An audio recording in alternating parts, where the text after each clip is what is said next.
Uncovering history.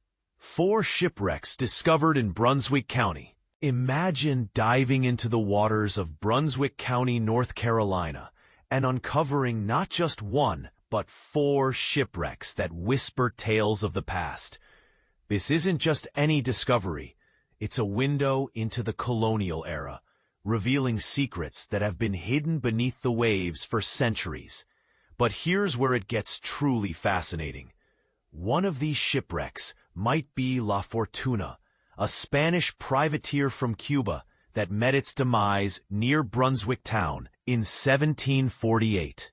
Just as King George's War was drawing to a close, a team of dedicated archaeologists from East Carolina University's program in maritime studies made these incredible finds at the Brunswick town Fort Anderson State Historic Site. Over the course of May and June, they meticulously recorded the shipwrecks along the shoreline. The wood samples they collected were a key clue, indicating that the ships were built using Monterey or Mexican cypress, a type of wood found only in Southern California and Central America.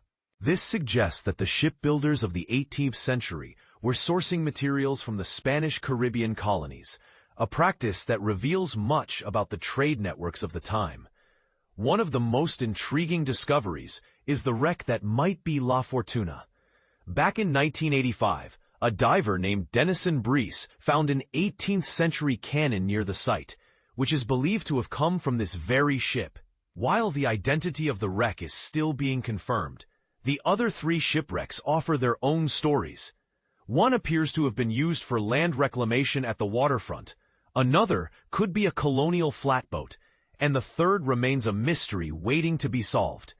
The team also unearthed 2 timber crib wharves, a causeway over the historic marsh, and a variety of other artifacts. Dr. Jason Raup, an assistant professor in the Department of History and Maritime Studies at ECU who led the expedition, expressed his excitement about these findings. These sites are incredibly well preserved and offer a unique opportunity for our students to engage in hands-on research, he said. They will help us better understand the role of BTFA as one of the state's earliest colonial port towns. However, the shipwrecks are facing a significant threat. Ongoing shoreline erosion caused by channel dredging, dynamic wave energy, and larger storms poses a risk to these valuable historical artifacts. While the northern half of BTFA is protected by living shoreline wave attenuators, the southern shoreline continues to erode, exposing and damaging the sites beneath the marsh. In response to this threat, the archaeologists undertook an emergency recovery operation, salvaging over 40 shipwreck timbers from what could be La Fortuna.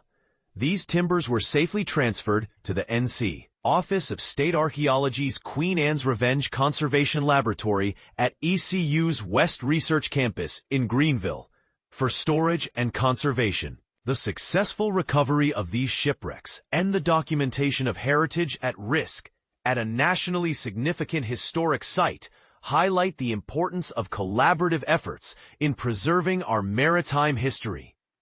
As Dr. Raup noted, this demonstrates the effectiveness of our team's work. And this is the part most people miss. The discovery of these shipwrecks not only enriches our understanding of the past, but also raises important questions about how we protect our coastal heritage in the face of environmental challenges. What measures can we take to ensure that these stories are not lost to the sea? How can we balance the needs of modern development with the preservation of our historical treasures? These are questions worth pondering as we continue to explore and protect our maritime heritage.